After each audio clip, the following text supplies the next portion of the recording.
No teníamos claro qué era la computación. No se sabía en aquella época, pero sí que se estaban abriendo senderos que eran prometedores, que iban a dar muchos frutos en términos de conocimiento y que había que estudiar. Yo tenía 27 años y tenía la oportunidad de tener una de las máquinas potentes en ese momento en el mundo y poder ver las interioridades y ver la evolución. Entonces, eso era algo enteramente distinto y me atrapó. 1, 0, 1, 1, 0, 0, 0, 1. Buenos Aires, Ciudad Universitaria, Facultad de Ciencias Exactas y Naturales, 1961. La computadora Mercury 2, número 18, apodada Clementina, está en marcha. Es la primera computadora científica en Argentina. El Instituto de Cálculo comienza sus actividades. Su director, el doctor Manuel Sadowski, promueve el uso de Clementina para resolver problemas de importancia nacional.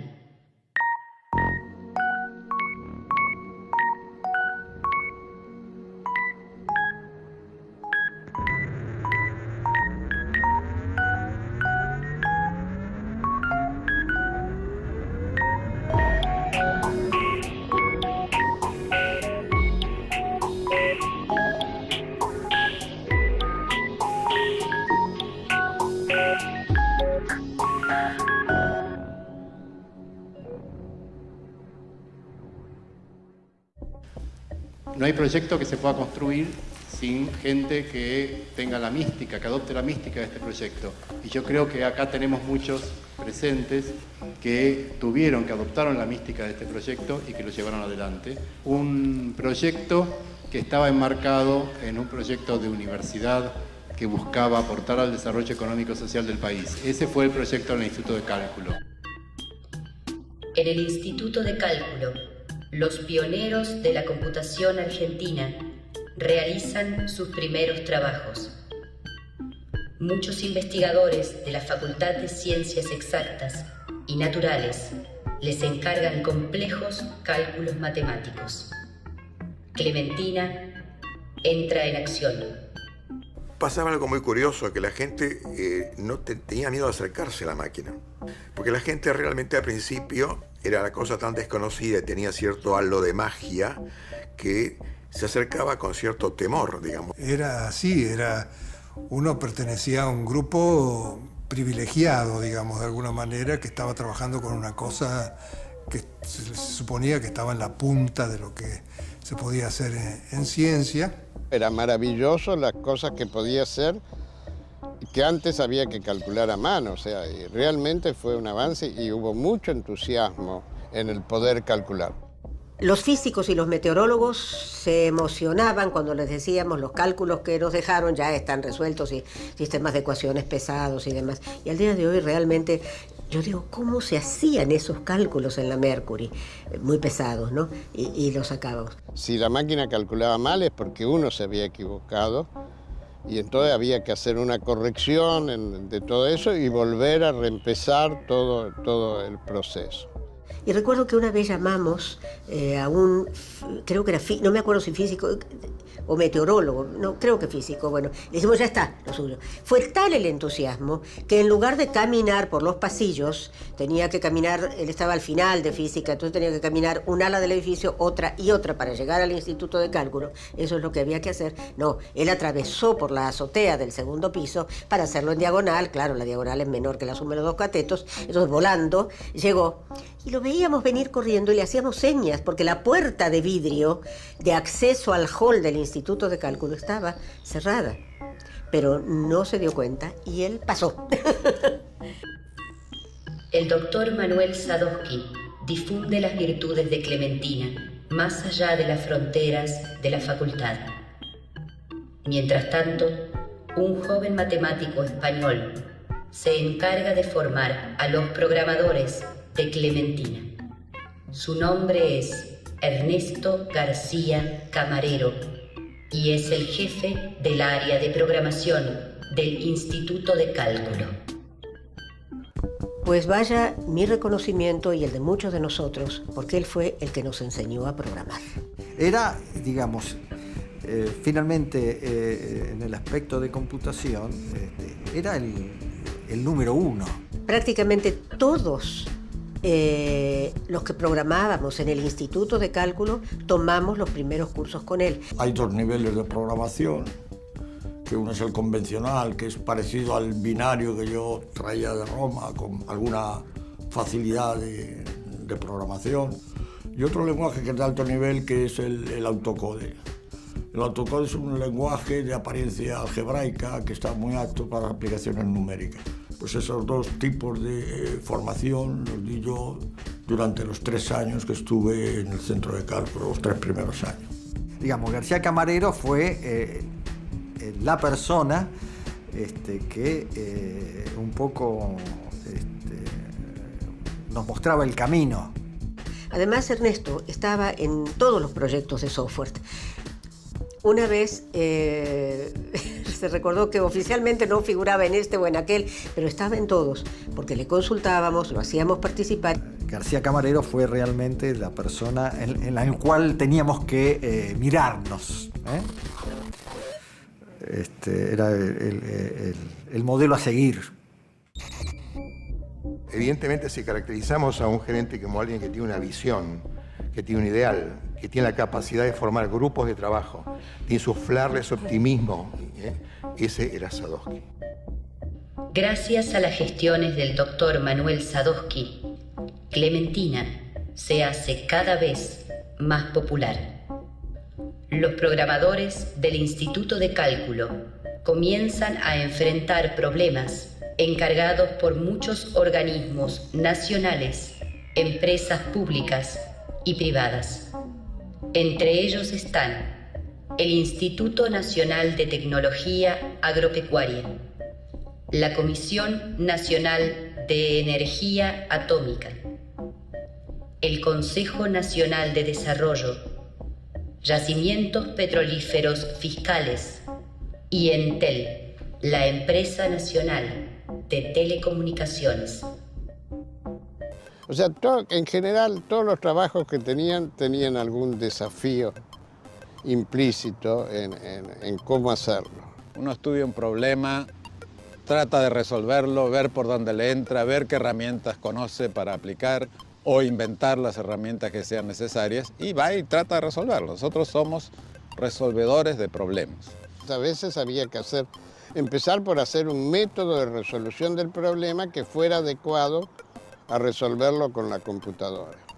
Hay que trabajar con estilo, hay que hacer programas bien, hay que hacer programas claros. La manera que nosotros estudiábamos los problemas es un método que se llama diagramas de flujo. Es decir, tú tienes unos casilleros que tienen significado y decías, si pasa esto, voy por este camino y calculo tal cosa, si pasa lo otro, voy por el otro camino y pasa tal otra cosa. Había que tener una gran capacidad para ver la forma en que se complicaba todo y poder seguirlo con claridad. Hay una parte importante en la programación que es cuando no funciona encontrar el error. En eso ayuda mucho que una persona de afuera revise el texto, revisar el programa. Bueno, eso lo hacíamos, era una pérdida de tiempo importante porque además es un programa que tú no habías hecho, que no sabías de qué se trataba ni nada, pero nos ayudábamos en eso. Ese problema de que uno no encuentra sus propios errores pasa en los escritores también. O sea, la visión de alguien de afuera era fundamental en la revisión de corrección de programas. El Instituto de Cálculo tiene una triple misión: docencia, investigación y servicio. Solo acepta problemas cuya resolución implique un desafío para los pioneros de la computación argentina. Teníamos algunos problemas propios en el sentido de que nosotros queríamos aprender más y hacíamos investigación en algunos temas y entonces nos generábamos nuestros propios problemas. Es decir, si había un proyecto y una idea, por más loca que fuera, jamás se le dijo nunca a nadie que no. Era a lo sumo que espere, que entienda las condiciones, pero digamos, eso era un hervidero de ideas, de proyectos. Pero todos estábamos todo el día y más de una vez toda la noche. En aquella época, cuando la computadora se ocupaba de las cosas de uno, era totalmente de uno, porque no había tiempo compartido, no había multiprogramación, nada, era monoprogramación y era la computadora para mí. De los problemas que resolvíamos, en general sí salían técnicas. Algunas después vimos que estaban inventadas, unas las reinventamos, otras las creemos que haberlas hecho primero que en otros lados.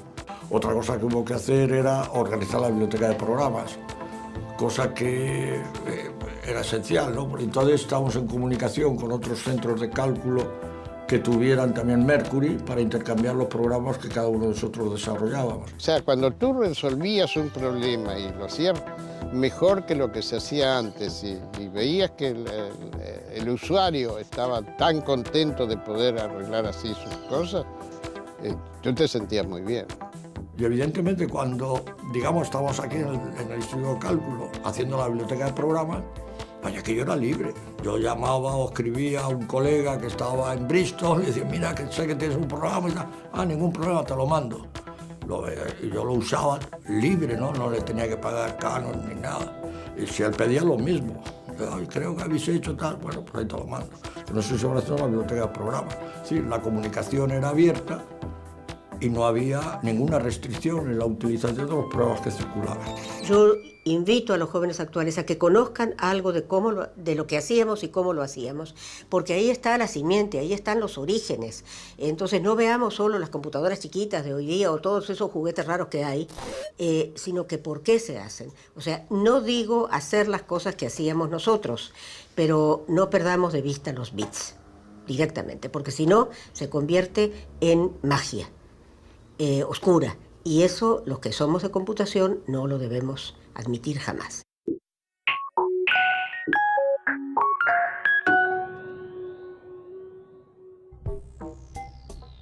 Esto es una especie de esquema de las distintas tareas que había que hacer para la ejecución del programa. Desde que entraba, si el problema estaba estudiado, se pasaba directamente a programación. Si no estaba estudiado, se pasaba a estudio de programación. Si ya estaba verificado entrado, se preguntaba si estaba en la biblioteca de programas, en fin. Mientras el doctor Manuel Sadowski busca más y más problemas desafiantes, la doctora Rebecca Guber es quien organiza el trabajo y administra los recursos del Instituto de Cálculo. Ambos constituyen la dupla directiva. Sadowski con la doctora Guber era un dúo que funcionaba muy bien, se entendía entre ellos, se peleaban entre ellos y de alguna manera motorizaban todo lo que era necesario motorizar dentro del Instituto de Cálculo. Sadowski era el gran pensador que tenía las ideas claras de a dónde quería llegar y qué quería hacer. Rebecca Guber era la subdirectora y la que realmente organizaba todo.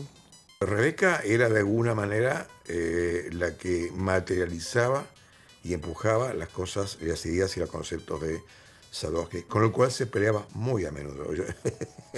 Porque evidentemente Manuel era hiperactivo e hiperkinético y algunas veces, como decimos hoy, se iba de mambo, digamos, ¿no?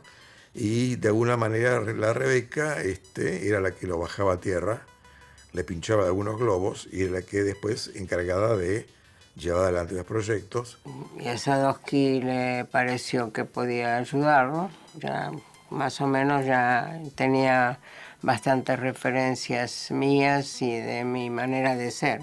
Entonces me llevó al Instituto de Cálculo. Rebecca era la que se ocupaba de hacer funcionar el instituto todos los días y lo hacía con un enorme entusiasmo y con una enorme eficiencia. Pero al principio no sé si éramos 7, 8, 10, digamos, no más. Y llegar a terminar teniendo más de 100. Bueno, empezó a haber más gente programando, trayendo programas, hubo que hacer turnos y era una pelea conseguir tiempo de máquina.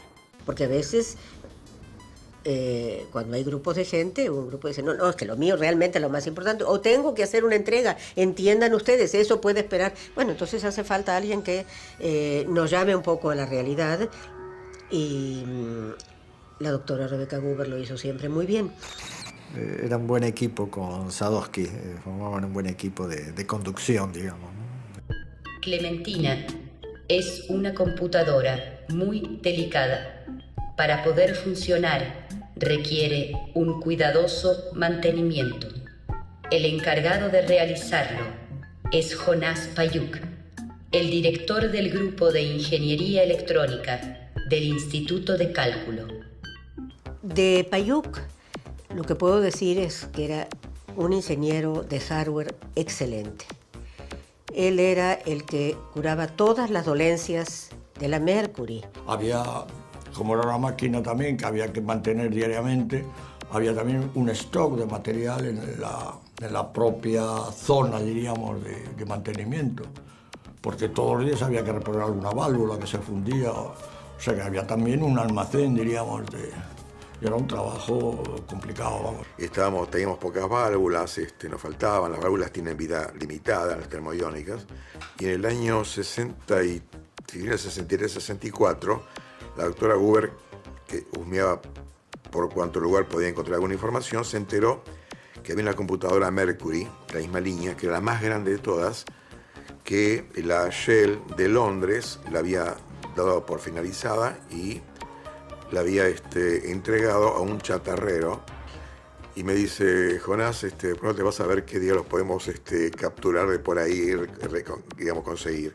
Yo finalmente, con la poca plata que teníamos, elegí todas aquellas cosas que nos podrían ser útil y los trajimos para acá. Creo que debo haber sido el único personaje en el mundo que compró una computadora por kilo. Porque entonces me traje, como chatarrero, me traje todo lo que el tipo me quería dar sin cobrar, me lo metía en unos cajones, y vinieron acá y lo retiramos de la aduana, y bueno, nos permitió seguir trabajando varios años más. La computadora Mercury 2, número 18, apodada Clementina, se alimenta con electricidad. Cuando sus válvulas termoiónicas se queman, deben ser reemplazadas. Para continuar con su trabajo junto a la computadora, los integrantes del Instituto de Cálculo también deben cuidar su propia nutrición. Comida lo habíamos resuelto porque fue justo cuando los carritos de la costanera se convirtieron en fijos. Y cerca del edificio donde estaba la computadora estaba el último carrito, que era el 59. Era un momento de distracción, al aire libre. Siempre íbamos 3, 4, 5. Si alguno tenía que quedarse, traíamos a un sándwich, siempre. Y era la única posibilidad que había, a no ser que uno intentara volver a su casa o a arrimarse más hacia el centro, donde fueran. Y lo único que podías comer en aquella época era carne, un chorizo, una morcilla, un bifecito. Pero comer todos los días un choripán era un poco cansón. Entonces, el dueño del carrito, con mucha habilidad comercial, como íbamos todos, no teníamos otro lugar, empezó a hacer platos, lentejas, o fideos, o un guiso. Nos mimaba en el sentido de que nos preparaba alguna sopa, o cosas que no fuera carne asada todos los días, ¿no? O sea, algo para darnos algún menú variado, ¿no? Pero comíamos mucha parrilla en esa época. En 1963, el doctor Manuel Sadowski impulsa la fundación de la carrera de computador científico, la primera de América Latina. Bueno, en ese momento en el mundo se discutía si era pregrado, posgrado, si debía ser un posgrado de los físicos. Los contadores querían que fuera exclusividad de los contadores, que solo los contadores pudieran programar. y tuvieran que firmar cualquier programa que se hiciera. Algunos decían la computación es administración, otros decían es una rama de la matemática, otros decían es una rama de la ingeniería eléctrica, otros de la electrónica, y algunos decíamos no, aunque no sabíamos qué era exactamente. Yo estaba estudiando matemáticas y computación al mismo tiempo. Nunca terminé matemáticas, me faltaban un par de materias. Me acuerdo en un curso muy difícil de funciones reales, había como 100 personas y aprobamos 3 el parcial. Y entonces el ayudante de primera, el muchacho recién graduado, un geniecito muy bueno y todo, dijo, si no sirven para matemáticas, vayan a estudiar computación. No la veían a la carrera de computación como una carrera importante de nivel igual. Un poco faltaba un poco la visión de lo que podía llegar a ser la computación. Eso a los que estábamos, a los que programábamos fundamentalmente en el Instituto de Cálculo, no nos gustaba. Por lo menos plantó la necesidad de que había que educar a la gente y generar generaciones de gente que esté enterada del tema. A pesar de las polémicas iniciales, la carrera de computador científico produce sus primeros egresados. Entonces se suscitan otras discusiones, un poco más triviales. El mismo día que yo daba análisis 3, también daba mi compañera Victoria Bajar, otra materia, ¿no? Con la cual ella también completaba la carrera de computador científico. Yo soy el primero que se recibió porque yo me recibí a mediodía, porque mi materia la di a la mañana y en cambio ella la tuvo que dar a la tarde. Él dice que es el primero, yo digo que somos los primeros, pero parece que sí, que él tiene razón, que él dio el examen en la mañana y yo di examen en la tarde. Bueno, no interesa, somos los dos primeros. Y meses después, Araoz, en diciembre de ese año, del 64, se recibió. También estuvimos dando clase y en eso yo al menos reconozco que se nos pasaba la mano, porque los ejercicios que hacíamos a los pobres alumnos eran terribles, ¿no? Haga un ciclo que dibuje en doble ciclo una matriz que tenga forma de mariposa. Claro, no aprobaba nadie, ¿no? Después yo me he encontrado con ex alumnos que dijeron que me odiaban mucho por esos ejercicios. Con el funcionamiento de la carrera de computador científico, el plan inicial del doctor Manuel Sadowski se completa. Los pioneros de la computación argentina van conociendo cada vez mejor a Clementina. Entre todos, colaboran para mejorar su rendimiento. Para nosotros era siempre sorpresivo, era siempre un desafío poder hacer algo más con la máquina. Nosotros reprogramamos, los ingenieros agregaron funciones, nosotros desarrollábamos software que hacía mejores cosas y podía trabajar con más intensidad. Era un desafío constante para nosotros el aprender más de cómo funcionaba. Estábamos maravillados. Digamos, era algo que entusiasmaba.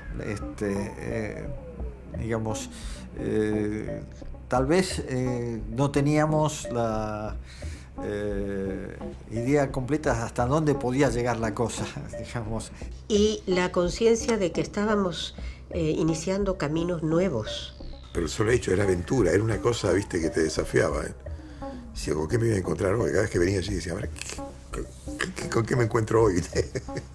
Lo que nosotros empezamos de cero prácticamente. A mí me asusta pensar lo poco que sabíamos y sin embargo con total audacia, en su sentido positivo y su sentido negativo, nos largamos a hacer cosas.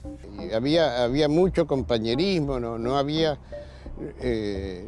rivalidades realmente, nos ayudábamos todos en lo que podíamos, estábamos todos aprendiendo y tratando de saber cuáles eran los límites de esa.